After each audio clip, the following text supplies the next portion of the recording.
Hi everybody, it's Lynnea. Today I have a quick project for you for the LDRS July features. So I'm going to be mixing in some new and old products from LDRS Creative.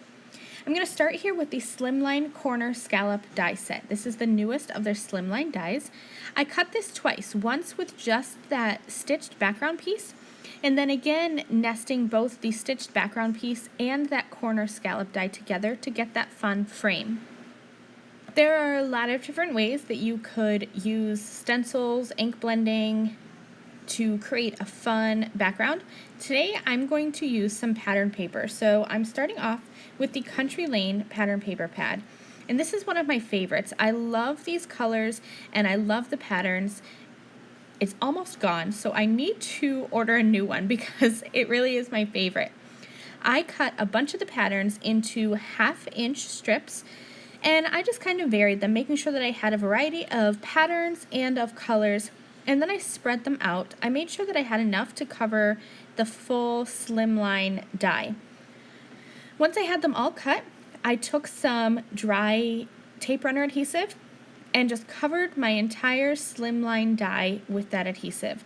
There's a couple different ways you could have done this. You could add adhesive directly to the strips, you could do liquid or the dry adhesive, or you could even do like a full sheet adhesive.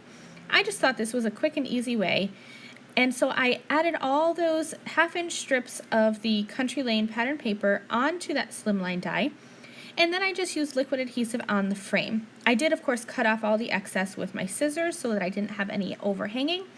Then I added that frame on top. I didn't quite get that quite straight, so I'm just going to trim off the excess of the background that's hanging off.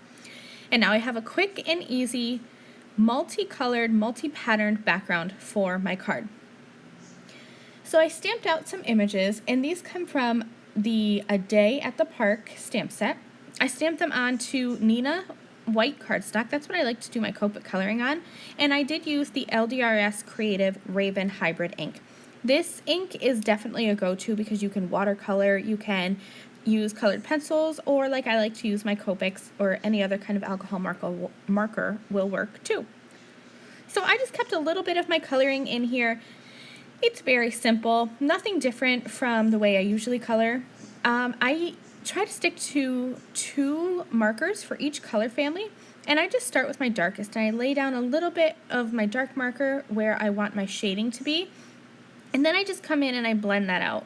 So here for the hair, one of my favorite brown combinations is the YR23 and YR27. It does take a little bit of effort to blend over it. I just kind of color over it once or twice and then it blends right out.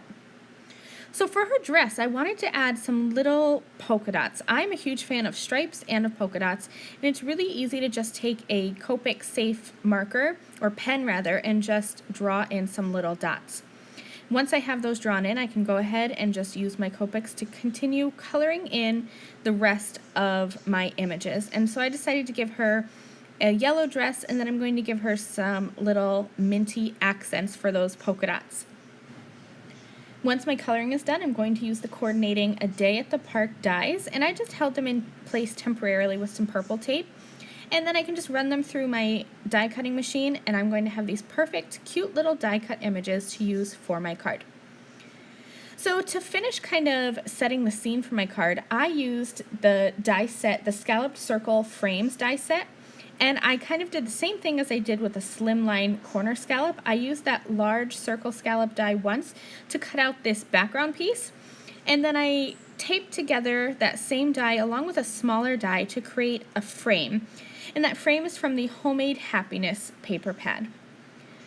Now I'm going to make a little scene for my characters. And when I say a little scene, it really is just a little scene. I'm using the Rainy Day stencil, and right now I'm coming in with some Prickly Pear Perfection hybrid ink, and I'm going to create a couple layers of grass just by blending off the bottom of that stencil with a blending brush and that ink.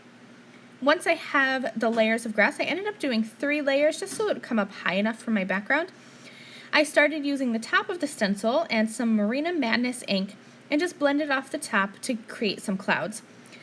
I must have had some ink left on my blending brush that I didn't quite clean off because this kind of turned out to be more of a gray sky than the Marina Madness ink actually is, but that's okay. I thought it ended up just perfect in the end. So there you can see there's just those couple little layers of clouds and a couple little layers of grass, and that's good enough for my scene. Before I went too far in assembling everything on my scene, I kind of just laid everything in place. I glued down that scalloped yellow frame, but I just have my images there sitting on top, and I'm holding them in place with a piece of purple tape just to get my placement right. And then I'm going to take a stamp, and this is from the Day at the Park stamp set. I'm going to ink up that sentiment with Raven Hybrid ink, and I will stamp that down. And then from there I can go ahead and pop all of those little pieces up with foam tape. And then all that's left to do is just add this cute little scene onto my pattern paper pieced background. I added some fun foam for some extra dimension behind that scallop circle, and that will complete this card. Thank you guys so much for watching. You can head over to the LDRS Creative blog to see more summer inspiration from the rest of the team, and come back tomorrow for another video on my YouTube channel. I'll see you guys soon. Bye!